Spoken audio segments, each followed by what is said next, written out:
Bonjour à tous et bienvenue dans la salle Ampère. Bienvenue pour cette troisième conférence de la journée qui est vraiment une invitation au voyage. Alors vous allez le voir, c'est une invitation, un exposé à deux voix, un voyage entre poésie, botanique, entre géométrie grecque et mathématiques modernes, entre jadis et naguère, auquel nous sommes très heureux de vous convier. Alors c'est un voyage où certains devront parfois s'arrêter en chemin, mais ne vous inquiétez pas, nos deux intervenants seront là pour vous rattraper en vol et nous aurons bien sûr à l'issue de cet exposé à deux voix une séquence de questions-réponses à laquelle ils seront ravis de répondre. C'est une rêverie, voilà, que nos deux invités ont à cœur de partager avec vous et qui nous montre à quel point ils nous donnent à voir la beauté fascinante des nombres au travers de leurs yeux. Je vous demande d'accueillir chaleureusement Thomas Mordan, post-doctorant à l'Université Paris-Saclay, ainsi que Jean-Benoît Bost, professeur des universités à l'Université Paris-Saclay. Bienvenue à tous les deux.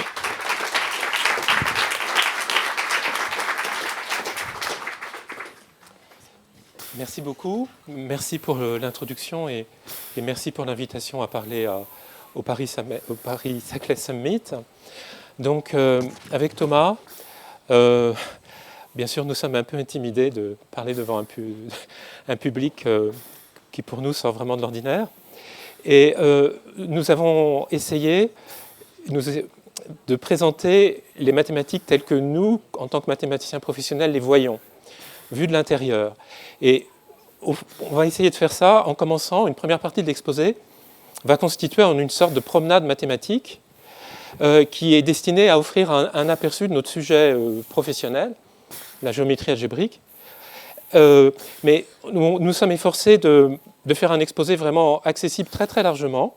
Mais on a essayé aussi de ne pas tricher, de ne pas dire de théorème faux pour que ça soit plus simple. En revanche, on essaye surtout de vous montrer ce qui nous paraît beau en mathématiques et c'est de faire partager une sorte d'émerveillement.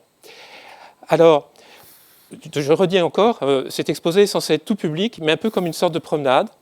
Donc, d'abord, on va commencer tout doucement, puis on va monter, et puis on va s'arrêter sur un plateau d'où on pourra jeter un coup d'œil sur ce qu'on a parcouru derrière nous, puis surtout regarder un peu des sommets un peu enneigés. Et le but, surtout, c'est que vous ayez une idée de la géographie et un peu de la façon dont tout ce qu'on parle se place dans le temps. Donc ça, c'est Thomas qui va commencer par ça. Ça va occuper cette promenade à petite allure devrait occuper à peu près la moitié de l'exposé. Et puis ensuite, je reviendrai sur un certain nombre des choses que Thomas vous aura présentées dans une perspective plus historique. Et enfin, Thomas et moi conclurons l'exposé par un certain nombre de remarques concernant l'activité mathématique. On essaiera un peu d'insister sur les aspects humains qui parfois sont un peu étonnants pour le grand public des mathématiques. Voilà. Donc, je laisse la parole à Thomas. Merci Jean-Benoît. Donc, je vais commencer par faire cette petite promenade que j'ai appelée crescendo ici. Couleurs, coniques, cubiques, courbe algébrique et cohomologie. Donc le début de cette promenade, c'est quelque chose d'assez simple, d'assez facile à représenter. Ça consiste en fait seulement à dessiner des lignes et des couleurs. Et ça rend ce début particulièrement adapté à présenter à un élève de grande section de maternelle. Donc on commence par tracer deux droites. Sur la droite du dessus, on place un point rouge, un point vert et un point bleu. Et on place aussi un point rouge, un point vert et un point bleu sur la droite du dessous. Ensuite, on relie les points rouges aux points verts par des droites bleues. Et la convention qu'on va toujours adopter, c'est que on va relier des points de deux couleurs différentes par des droites de la troisième couleur. Et on place un point bleu à l'intersection des droites bleues. Ensuite, on relie les points rouges aux points bleus par des droites vertes. Et on place un point vert à l'intersection des deux droites. Et on place un point vert et un point bleu... on relie les points verts aux points bleus par des droites rouges.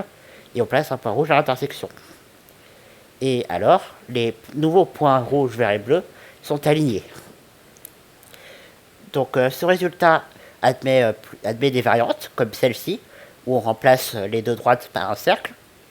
Donc on se donne un cercle, on se donne comme avant un point rouge, un point vert et un point bleu, et encore un point rouge, un point vert et un point bleu, tout sur le cercle. On relie encore comme avant les points de deux couleurs différentes par des droites de la troisième couleur, et on place un point de cette troisième couleur à l'intersection. Et les nouveaux points rouges, verts et bleus sont alors alignés. Et cette variante sur le cercle admet aussi une petite généralisation. On remplace le cercle par une ellipse, c'est-à-dire une sorte de cercle aplati. En fait, on peut y penser comme un cercle vu en perspective. Et comme avant, si on place un point rouge, un point vert et un point bleu, et encore un point rouge, un point vert et un point bleu, si on les relie comme avant, les nouveaux points rouges, verts et bleus sont alignés. Alors on peut se demander quel est le lien entre ces différentes variantes, pourquoi on peut remplacer les deux droites par un cercle ou par une ellipse. Et la réponse est que les cercles et les ellipses sont des exemples de coniques, c'est-à-dire de courbes planes définies par des équations, définies en coordonnées par l'évaluation d'un polynôme de degré 2. Par exemple, le cercle de centre 0 et de rayon grand R, par le théorème de Pythagore, c'est défini par l'équation x carré plus y carré égale grand R carré, x, y sont les coordonnées, les grand R et le rayon. Et ça, c'est une équation polynomiale de degré 2, parce que le x et le y sont élevés à la puissance 2. Et il en est en fait de même pour l'union de deux droites. Si on a deux droites d1 et d2 données par ces équations a x plus by plus c égale 0 et a2 x plus b2y plus c2 égale 0, où les a1, etc. sont des nombres et les x, y sont les coordonnées, alors l'union des deux droites, c'est-à-dire l'ensemble des points qui sont dans l'une ou dans l'autre droite, est définie par l'équation qui est le produit des deux équations. Et donc, comme les équations des droites étaient de degré 1, parce qu'on a fait élever x et y à la puissance 1, le produit des deux équations va être une équation de degré 1 plus 1 égale 2. Et on peut le voir concrètement aussi en développant l'équation. Et on a alors des termes de degré 2 en x carré, en y carré et en xy. Maintenant, je vais donc l'union de droite est un exemple de conique qu'on appelle dégénérée. Et maintenant, je passe à une deuxième histoire qui porte sur les pinceaux de cubique. Il faut que j'explique un peu ce que veut dire les termes pinceau et cubique. Donc un pinceau, ou ce qu'on appelle aujourd'hui un pinceau, en anglais pencil, c'est ce qu'on appelle aussi dans le langage plus classique un faisceau, en italien fascio. Et le dictionnaire en ligne, le trésor de la langue française, en donne la définition suivante: ensemble de droites, de courbes, de surfaces, dépendant d'un même paramètre. Il donne aussi une définition plus imagée, plus figurée: ensemble d'éléments convergents et qui forment un tout homogène. Et par ailleurs, une cubique, par définition, c'est une courbe plane définie par l'annulation d'un polynôme en deux variables de degré 3.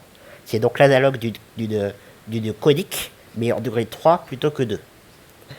Voici un exemple de cubique défini par cette équation, qui est de degré 3 parce qu'elle fait apparaître un x à la puissance 3. Donc si on la représente dans le plan avec l'origine 0, 0 et deux axes x et y, cette cubique se représente comme ça, comme cette courbe orange. Et en fait, c'est l'ensemble des points, un point de coordonnées x, y apparaît dans cette courbe, c'est seulement si x et y vérifient l'équation. Par exemple, 0, 0 est dans la courbe parce que quand on fait x égale 0 et y égale 0, l'équation est vérifiée. Et il en est de même pour 1, 0, x égale 1, y égale 0, et moins 1, 0, x égale moins 1, y égale 0. Les cubiques vérifient la propriété suivante, qui porte sur leur intersection. Si on se donne une première cubique orange, et une deuxième cubique en violet, alors ces deux cubiques se rencontrent en au plus 9 points. Là, j'ai représenté le cas où il y en avait exactement 9, qui est le maximum. En général, il y en aura moins, mais on peut aussi dire qu'il y en a exactement 9 si on compte les points complexes et les points à l'infini. Et pourquoi 9 ? Eh bien, parce que 3 fois 3 égale 9. Et c'est un cas particulier d'une propriété générale, qui est que pour trouver le nombre maximal de points d'intersection de deux courbes de degrés déterminés, il suffit de multiplier les degrés. Je peux maintenant raconter l'histoire sur les pinceaux de cubique. Donc si on se donne une première cubique orange et une deuxième cubique violette, on suppose qu'elles se rencontrent en 9 points, et on choisit 8 de ces points. Donc j'en ai laissé un de côté, il est là, mais il faut pas l'oublier, ce sera important après. Et si on se donne une troisième cubique en Sion, qui passe par les 8 points qu'on a choisis, alors cette troisième cubique passera par le 9e point d'intersection. Et alors on peut se demander maintenant quel est le lien entre l'histoire que je viens de raconter et l'histoire du début sur les lignes et les couleurs. Donc pour rappel, la variante avec une ellipse je refais la figure de la variante avec une ellipse des lignes et des couleurs, où on avait des points sur l'ellipse, sur le relais de toutes les façons possibles, et les points au milieu étaient alignés. Et maintenant, je vais refaire cette figure avec les couleurs des pinceaux de cubique pour voir comment on obtient ça à partir du résultat sur les pinceaux de cubique. Donc, d'abord, on commence par prendre une des droites rouges, une des droites vertes et une droite bleue, et on les trace en orange. Ça, c'est une union de 3 droites. Les droites sont définies par des équations de degré 1, comme on l'a vu, et prendre la réunion, ça veut dire prendre le produit des 3 équations, qui va être de degré 1 plus 1 plus 1 égale 3. Et donc, cette union de 3 droites est un exemple de cubique. Ça va être la cubique orange. Ensuite, on fait pareil avec l'autre droite rouge, verte et bleue, qu'on représente en violet. Encore une fois, c'est une réunion de 3 droites, donc c'est de degré 3, c'est une cubique, et ça va être un cubique violette. Et on vérifie que ces deux cubiques se rencontrent en exactement 9 points, et c'est-à-dire qu'il y a exactement 9 points où se rencontrent une droite orange et une droite violette. Et je représente 8 de ces points comme ça. Ensuite, je prends comme troisième cubique, je décide en sciant l'ellipse qu'on avait considérée au début et la droite qui relie les 2 points au milieu que j'ai choisi. Donc c'est l'union d'une ellipse et d'une droite. Une ellipse, c'est une conique, c'est défini par une équation de degré 2, et une droite, c'est défini par une équation de degré 1. Donc l'union des deux est définie par le produit des équations, qui est de degré 2 plus 1 égale 3. Donc c'est bien une troisième cubique qui passe par les 8 points qu'on a choisis. Et alors, le résultat sur les pinceaux de cubique nous dit que cette troisième cubique passe par le 9e point d'intersection, c'est-à-dire le 3e point au milieu, et que donc ce 3e point est sur la droite. Et donc les 3 points au milieu sont alignés comme on le voulait pour les lignes et les couleurs. Je passe maintenant à encore une autre histoire sur les degrés supérieurs. Qu'est-ce qui se passe lorsqu'on remplace les degrés 3 par des degrés supérieurs? Donc là, malheureusement, c'est plus difficile de faire des figures. On n'a trouvé aucun livre qui est passé depuis toujours.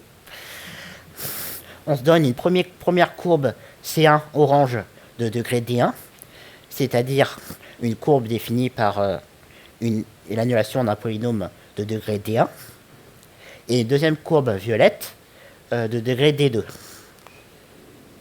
On suppose que D1 et D2 valent au moins 2, et que C1 et C2 s'intersectent en D1 fois D2 points distincts, ce qui est le maximum de points d'intersection possible.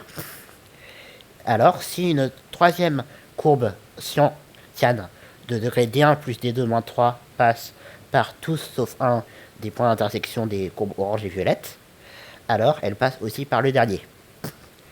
Et il est assez facile de voir que ça, c'est une généralisation de l'histoire sur les pinceaux de cubique. En effet, ça correspond au cas où la première courbe orange est de degré 3, une cubique, la deuxième courbe violette est une cubique de degré 3.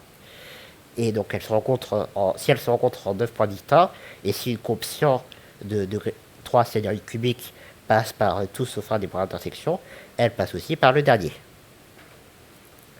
Je passe maintenant à la dernière histoire, le dernier dénivelé, avant qu'on arrive sur le plateau et qu'on puisse regarder les hauteurs. Pour cette histoire, on ne regarde plus les courbes comme des objets géométriques, mais plus seulement que les courbes comme des objets géométriques, mais on les regarde aussi à travers leurs équations qui les définissent. Donc on se donne des courbes orange et violette, C1 de degré D1 et D2, définies par des équations de la forme f1 de x égale 0 et f2 de x égale 0. Donc f1 et f2, ce sont des polynômes de degré D1 et D2 en les coordonnées x et y. Une première observation qu'on peut faire, c'est que Si C ronde est une courbe bleue de degré n, définie par une équation f ronde égale 0, et si f rond s'écrit sous la forme A1 fois f1 plus A2 fois f2, où A1 et A2 sont des polynômes, alors la courbe C ronde bleue passe par tous les points d'intersection des courbes orange et violette. En effet, si on a un tel point d'intersection, on prend ses coordonnées x et y. On sait alors que f en orange, f1 de x égale 0 et en violet, f2 de x égale 0. On injecte ça dans l'équation et on obtient que f rond de xy en bleu égale 0. Et que donc ce point est contenu dans la courbe C ronde. Et le résultat que je voudrais mentionner est une sorte de réciproque à cette observation. Dans le cas où C1 et C2, les courbes orange et violette, s'intersectent en le maximum de points distincts, d1 fois d2, si une courbe de bleu de degré n, définie par l'équation f rond égale 0, passe par tous les points d'intersection des courbes orange et violette, alors il existe des polynômes A1 et A2 tels que de degré contrôlé, tels que le polynôme f ronde se décompose en fonction de f1 et f2 comme avant. Et maintenant que nous sommes arrivés sur le plateau, et nous pouvons regarder autour de nous, regarder le chemin que nous avons parcouru et aussi regarder les sommets enneigés. Donc un premier commentaire qu'on peut faire porte sur le lien entre ce résultat sur les décompositions d'équations et le résultat d'avant sur les degrés supérieurs. Ce qui peut sembler assez bizarre, c'est qu'on a un décalage entre les données qu'on avait pour les deux théorèmes. En degré supérieur, on avait une courbe orange, une courbe violette et une courbe cyane qui passait par tous au fin les points d'intersection. Et dans la décomposition d'équations, on avait les mêmes courbes orange et violette, mais on avait cette fois une courbe bleue, C ronde, qui passe par tous les points d'intersection des courbes orange et violette. Et donc, l'explication de ce décalage vient de la preuve du théorème en degré supérieur, à partir du résultat sur la décomposition d'équations. Pour cette preuve, on considère une droite rouge, D, qui passe par le dernier des D1 des deux points d'intersection des courbes orange et violette, et qui est suffisamment générale, notamment qui ne passe pas par les autres points d'intersection. Et on construit la courbe bleue C ronde comme l'union de la courbe cyane C avec la droite D, qui sera donc une courbe qui passera bien par tous les points d'intersection, et qui est le degré de C plus 1. C'est important pour la preuve. Un deuxième commentaire qu'on peut faire, c'est que les derniers résultats que nous avons vus sur le degré supérieur et sur la décomposition d'équations sont particulièrement forts du point de vue des algorithmes.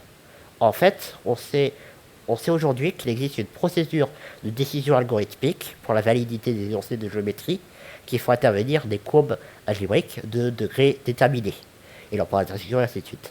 C'est le cas par exemple des énoncés comme les énoncés sur les lignes de couleurs ou les pinceaux de cubiques, où on connaissait les degrés. Et ça veut dire qu'en fait, au moins en théorie, on pourrait programmer un ordinateur avec un programme informatique qui prendrait un énoncé de géométrie de cette forme, qui déterminerait si cet énoncé est vrai ou faux. S'il est vrai, il en donne une preuve, et s'il est faux, il en donne un contre-exemple. Donc en théorie, on pourrait faire ça avec les pinceaux cubiques. Mais par contre, pour les degrés supérieurs, on ne peut pas faire ça, parce que l'énoncé sur les degrés supérieurs, c'est en fait une infinité de tels énoncés qui dépendent des choix des degrés. Et donc, comme il y en a une infinité, on ne peut pas il ne rentre pas dans ce cadre. On ne peut pas utiliser de tels algorithmes pour déterminer pour trouver une preuve de cet énoncé. Il est vraiment plus fort de ce point de vue-là. Mais il existe quand même des méthodes systématiques pour déterminer en général pour trouver en général des preuves d'énoncés de géométrie. C'est ce qu'on appelle la cohomologie. Voilà, pour aborder des questions comme la décomposition d'équations. Et en fait, on sait que le théorème sur la décomposition d'équations, c'est une conséquence de l'énoncé suivant. Pour tout entier naturel D, le premier groupe de cohomologie H1 du plan projectif P2 avec le fibrant droite grand O de D s'annule. Et voici une très brève introduction au groupe de cohomologie. Donc l'idée, c'est que le 0e groupe de cohomologie, H0, de P2 avec grand O de D, c'est par définition l'ensemble des polynômes grand F en deux variables de degré O plus D. Et le premier groupe de cohomologie grand H1 avec les mêmes données, on peut y penser comme à l'ensemble des obstructions à la construction de tels polynômes. Et donc dire que le premier groupe de cohomologie grand H1 s'annule, c'est dire qu'il n'y a pas d'obstruction et que donc on peut construire des polynômes comme on le voulait pour l'énoncer sur la décomposition d'équations. Maintenant que vous êtes tous perdus, je repasse la parole à Jean-Benoît qui va essayer de vous retrouver. Merci Thomas. Voilà. Donc maintenant, je voudrais essayer d'un peu justifier notre titre en donnant une certaine perspective historique sur l'ensemble des résultats des énoncés qu'a présenté Thomas. Au fond, la première partie de l'exposé qu'a fait Thomas, ça peut vous donner vraiment une idée de la façon dont, en tant que mathématicien, on discute entre nous. Je crois que la première fois où on a commencé à discuter du contenu de cet exposé, nous avons eu une conversation sans démonstration avec des dessins qui était exactement qui comptait essentiellement ce que Thomas vient de vous présenter. Voilà. Donc, le théorème des lignes et des couleurs, c'est un théorème très ancien. Donc, je vous rappelle, le premier, c'est avec cette configuration de points de droite alignée. C'est un théorème qui date du IVe siècle, enfin, qui est dû à un mathématicien grec, mais qui vivait à l'époque impériale romaine, à Alexandrie, Pappus, et qu'on date à peu près de 330 de notre ère. Donc c'est un théorème dont les méthodes de démonstration sont complètement accessibles avec des mathématiques qui avaient été écrites bien avant. Je me rends compte que j'ai fait un typo dans mon... Euclide, c'est plutôt moins 230 que moins 300. Donc en fait, entre les méthodes pour établir ce théorème et la découverte de ce théorème, il y a déjà 5 siècles. Oh, pardon. Déjà, ce théorème est très ancien, mais s'appuie sur des énoncés beaucoup plus anciens. La variante, ce que Thomas a présenté comme variante, c'est un très beau résultat qui est dû à Pascal, à Blaise Pascal, qui a été démontré à Paris au début du XVIIe siècle. On ne connaît pas exactement la démonstration qu'avait Pascal, on peut la deviner. Pascal ne l'a jamais publiée. Un certain nombre de mathématiciens comme Leibniz l'ont étudié, ont été très admiratifs et considèrent qu'il a complètement changé la théorie des coniques à ce moment-là. Donc, on a choisi cet exemple-là pour que l'écart temporel entre les deux théorèmes, vous ne puissiez pas décemment l'interpréter comme le fait que les mathématiciens ne pensent pas très vite, puisque Pascal se distingue quand même comme des intelligences les plus extraordinaires de l'histoire moderne. Le théorème sur les pinceaux de cubique, donc voici la figure, a dû attendre lui aussi à peu près 2 siècles pour être démontré. C'est un théorème qui est dû à Schall. Schall le discute dans un livre extraordinaire sur la géométrie. Il ne se l'attribue pas. C'est dans une note en bas de page, après, dans une discussion des travaux du mathématicien écossais Maclaurin, qui travaillait donc au XVIIIe siècle, c'était un des successeurs de Newton, qui démontre presque ça, mais pas tout à fait. Voilà. Donc vous voyez, il y a encore les 2 siècles ont été bien utilisés. L'étape suivante de l'histoire que vous a rapporté Thomas, donc c'était le théorème qu'on a appelé en degré supérieur. Lui est arrivé très vite. C'est un théorème qui a été démontré par Cayley, un des grands algébristes du XIXe siècle, à Oxford en 1842, alors qu'il était très jeune.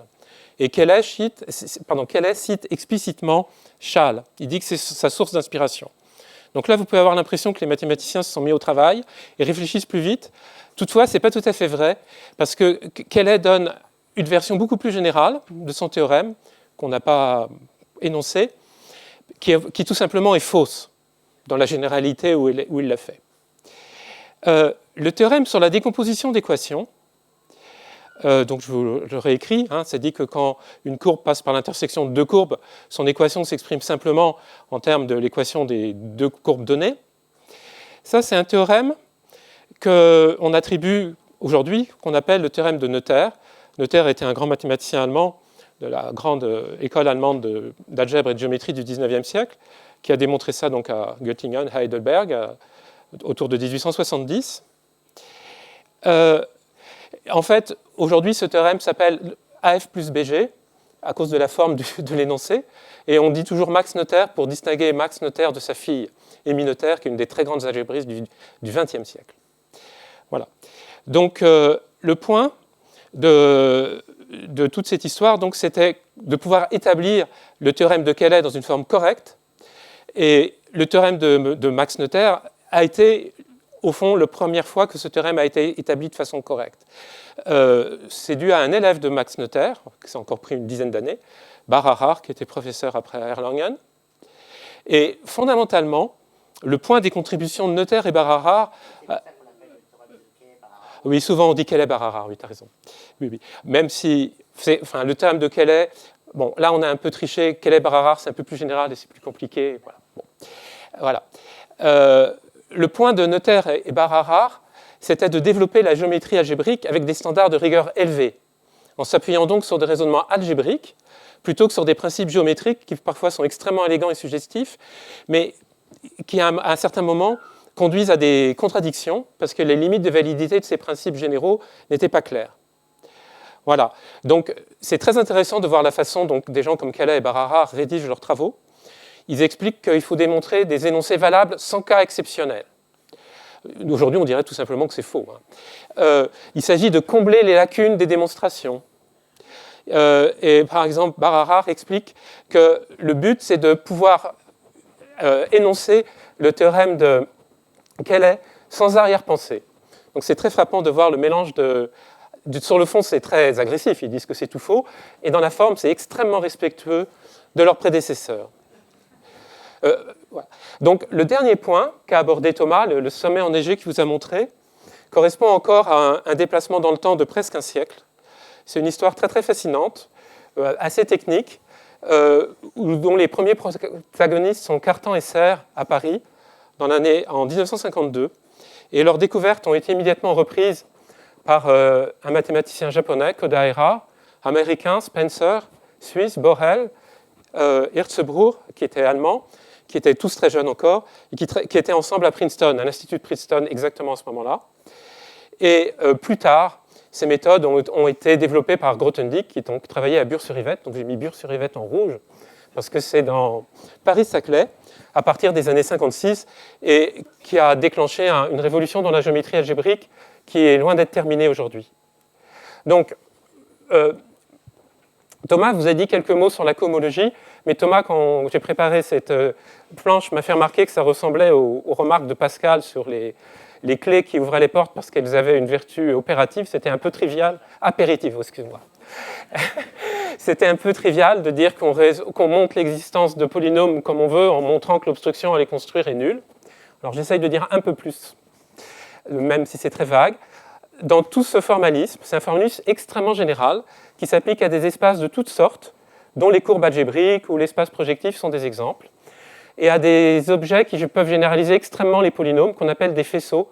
Mais c'est le mot faisceau dans un autre sens, en anglais c'est chiffre, que dans le sens qui a été utilisé avant. Et on associe des groupes de cohomologie, c'est-à-dire toute une suite, toute une ribambelle d'objets naturellement associés. Et le zéroïème, c'est les objets qui nous intéressent.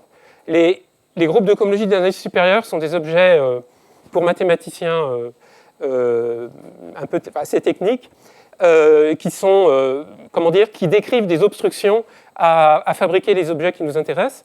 Et très souvent, on sait que en très haut degré, c'est zéro, et par toutes sortes de méthodes plus ou moins malignes, on arrive à démontrer que les obstructions disparaissent et à la fin avoir un résultat concret en degré zéro. Donc ces techniques doivent être vues comme une espèce d'algèbre de l'algèbre qui ont eu une incidence très très forte en mathématiques. Voilà. Et un dernier point, c'est que cette histoire est loin d'être achevée. En fait, l'idée de présenter cette histoire qui avait une très très grande profondeur historique, qui part de Pappus et qui arrive jusqu'à aujourd'hui, on l'a eu en regardant un article de recherche assez récent, dont le titre contient Cayley Bar Harrar et dont les titres des sections indiquent le théorème de Pappus, mais dont les dernières sections présentent des conjectures non démontrées ou partiellement démontrées. Voilà.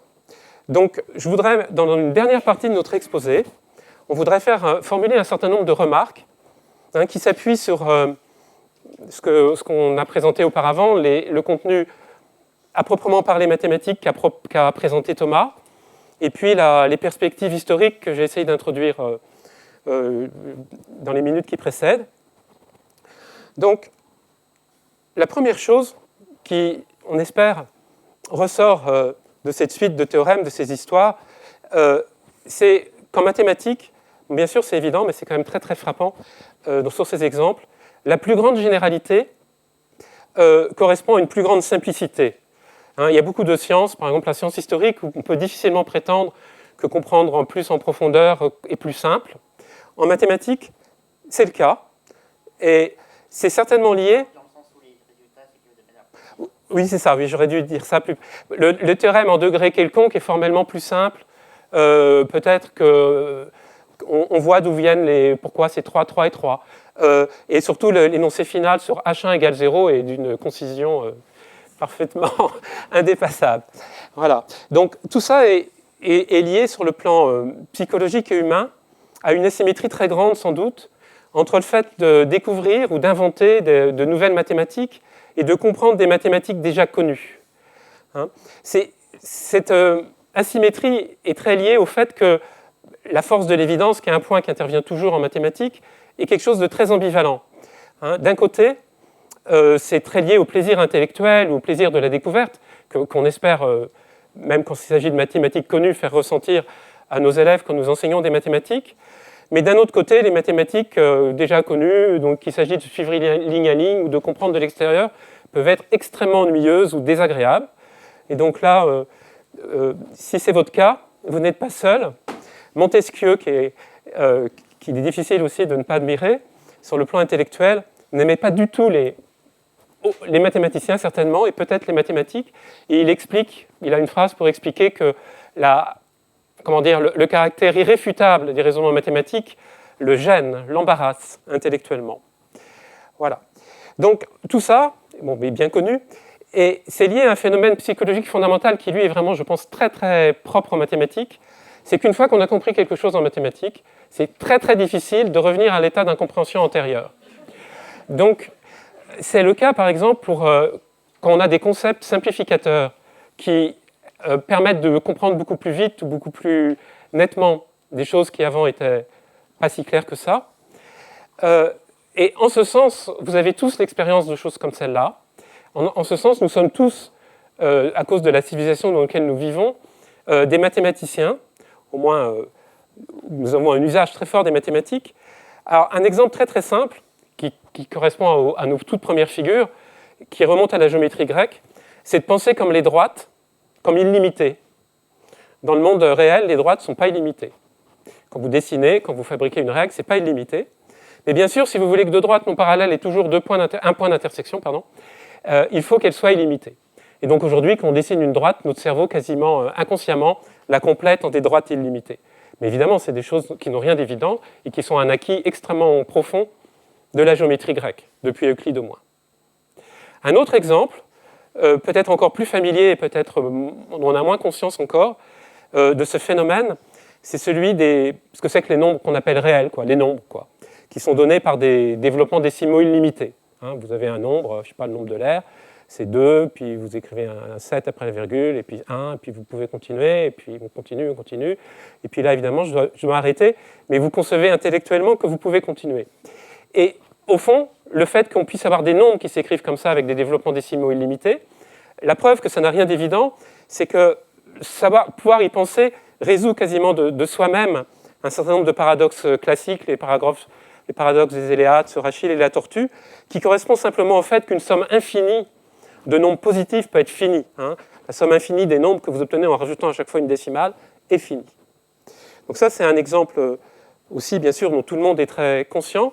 Un exemple qui nous intéresse particulièrement, qui nous plaît particulièrement, parce qu'il est lié à plein de choses très contemporaines, Thomas et moi, c'est de cette façon dont les mathématiques, sur le long terme, les mathématiques les plus abstraites finissent par devenir très banales, pour des raisons quasiment physiques, c'est le suivant. Donc tout à l'heure, on a vu que derrière des théorèmes qui paraissent très cohérents, dans la façon dont ils sont développés, la question de la rigueur en analyse et en géométrie s'est posée de façon très aiguë. Donc ça, il s'agit d'une étape très importante à partir des années 1840 du développement des mathématiques. En une trentaine d'années, ces problèmes ont conduit à des développements mathématiques autonomes très très importants. La théorie des ensembles, dont vous avez tous entendu parler, toute cette période qu'on parle de la crise qu'on appelle crise des fondements, hein, avec des gens comme Cantor, Hilbert, Russell en Angleterre, etc. 60 ans après, toute la réflexion sur les fondements a conduit à une réflexion sur toutes les questions de calculabilité, avec un résultat majeur négatif, ou positif, ça dépend comment on le voit, d'incomplétude due à Gödel, le théorème d'incomplétude de Gödel. Et une dizaine d'années après, cette réflexion sur la calculabilité a conduit à la conception et à la construction des ordinateurs. Mais il ne s'agit pas d'une vue de l'esprit. Deux des contributeurs majeurs à la théorie abstraite de la calculabilité, von Neumann et Turing, ont directement participé à la construction des premiers gros ordinateurs.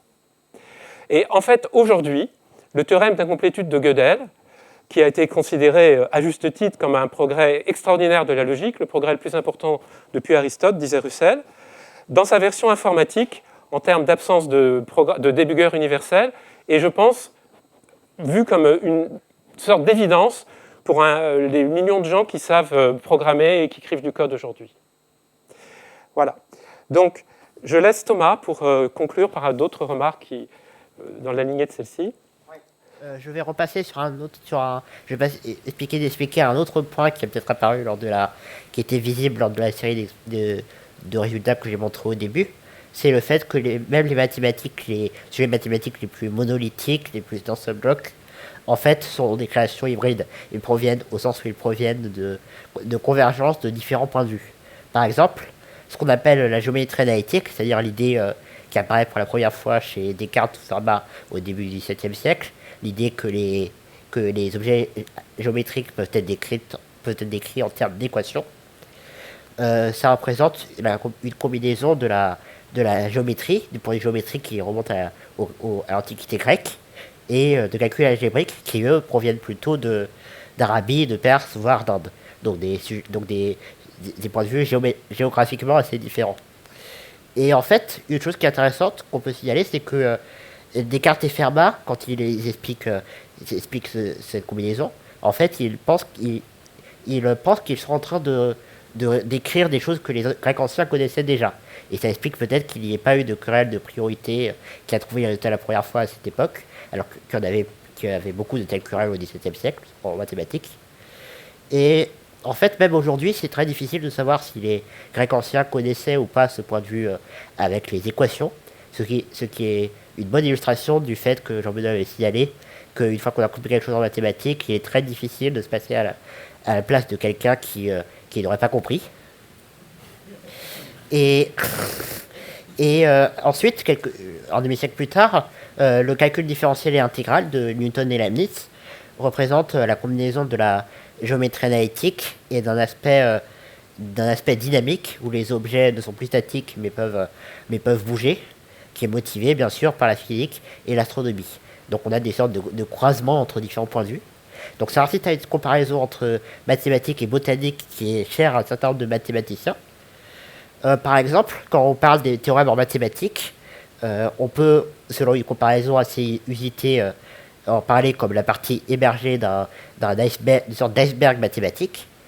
Mais le grand mathématicien russe Vladimir Arnold a présenté une comparaison qui peut paraître plus fidèle au ressenti de beaucoup de mathématiciens. C'est une comparaison avec des champignons. Donc, quand on cueille, les champignons, on ne voit que le champignon même quand on les cueille, mais si on est mycologue, on sait que le vrai champignon est dans la terre. Il a quelque chose d'énorme dont on ne voit que le fruit, le corps qu'on mange. Et en mathématiques, la partie supérieure du champignon correspond au théorème qu'on voit, mais on ne voit pas les choses en dessous, à savoir les problèmes, conjectures, erreurs, idées, etc. Donc Arnold fait la comparaison entre d'une part les théorèmes, donc la partie lumineuse, rationnelle, verbale, qu'on peut expliquer avec des mots, des mathématiques, avec la partie aérienne des champignons, et d'un autre côté le mycélium, l'appareil végétatif souterrain des champignons, se compare plutôt à une sorte de mathématiques plus intuitive, conjecturale en devenir, voire même inconsciente. Et Arnold, dans l'article où il explique ça, dans la conférence où il explique ça, présente même une figure où les théorèmes sont présentés comme des champignons et problèmes, conjectures, erreurs et idées comme les mycélium. Donc on pourrait dire en fait que la première partie de l'exposé où j'ai énoncé la série de théorèmes correspond à la partie visible des champignons, alors que la partie qu'a présentée Jean-Benoît avec les analyses historiques et psychologiques pourrait correspondre plus au mycélium, donner un petit aperçu du mycélium. Et pour finir cet exposé, comme nous avons beaucoup parlé de géométrie et d'algèbre, mais pas du tout d'arithmétique ou théorie des nombres, alors que c'était annoncé dans le titre pourtant, nous allons essayer d'en donner un petit aperçu, pas directement parce que ce serait peut-être trop technique, mais à travers des comparaisons entre mathématiques et botanique. Il y a en fait toute une tradition cachée de comparaison faite par des théoriciens des nombres avec la botanique, qui remonte au moins au mathématicien français Charles Hermite du 19e siècle, qui comparait l'analyse, c'est-à-dire les mathématiques, à des sciences naturelles et les notions de mathématiques à des animaux ou des plantes. Donc il y a d'un côté une idée que les notions mathématiques peuvent susciter un émerveillement très spécifique, comme le fait de voir de beaux spécimens d'animaux ou de plantes. Et il y a aussi un aspect que le travail du mathématicien est de classifier ces objets de la même manière qu'un botaniste, par exemple, peut classer les plantes en espèces, en genres, etc. Un demi-siècle plus tard, le grand théoricien des nombres Erich Ecke explique à son étudiant en thèse qu'il devrait s'arranger un petit jardin mathématique dans lequel il pourrait aller se promener. Donc, encore une comparaison de l'activité de mathématicien ou de théoricien des nombres au fait de cultiver un jardin. Et encore 40 ans plus tard, et 40 années plus tard, le théoricien des nombres canadien Robert Langland, dont les contributions à la théorie des nombres sont majeures et même extrêmement importantes, explique dans un article de recherche, en voulant expliquer pourquoi il introduit certaines notions qui peuvent paraître beaucoup trop compliquées, compare les problèmes qu'il essaye de résoudre, les théorèmes qu'il essaie de montrer, à une forêt dont les arbres ne tomberont pas avec quelques coups de hachette timide, et explique qu'il doit se munir de la hache à double tranchant et de la scie de travers, et espérer que ses muscles les égalent. Et une chose qui est intéressante, c'est que la théorie des nombres à laquelle s'intéresse Langland est un prolongement, un développement direct de la théorie des nombres à laquelle s'intéresse Ecke, et l'évolution de la métaphore, où le petit jardin devient une forêt et où les jolies plantes deviennent des arbres qu'il faut abattre à coups de hache, donne peut-être une idée assez intéressante et peut-être assez juste de l'évolution de la théorie des nombres pendant la quarantaine d'années qui sépare ces deux citations. En tout cas, quoi qu'il en soit, nous, en tant que mathématiciens, pouvons dire que les mathématiques que nous faisons sont comme une très belle forêt avec des très belles plantes. Et nous vous remercions pour votre attention. Merci beaucoup à vous deux pour ce voyage qui nous a amené loin, très loin, je ne sais pas pour vous. Il vous arrive parfois de regretter votre état d'incompréhension antérieure ou pas du tout ? Et on ne peut pas s'en rappeler. Donc. Ah oui, vous ne vous en rappelez plus. Écoutez, c'est le nôtre en ce moment. Merci beaucoup à tous les deux. Merci pour cet exposé à deux voix. Merci.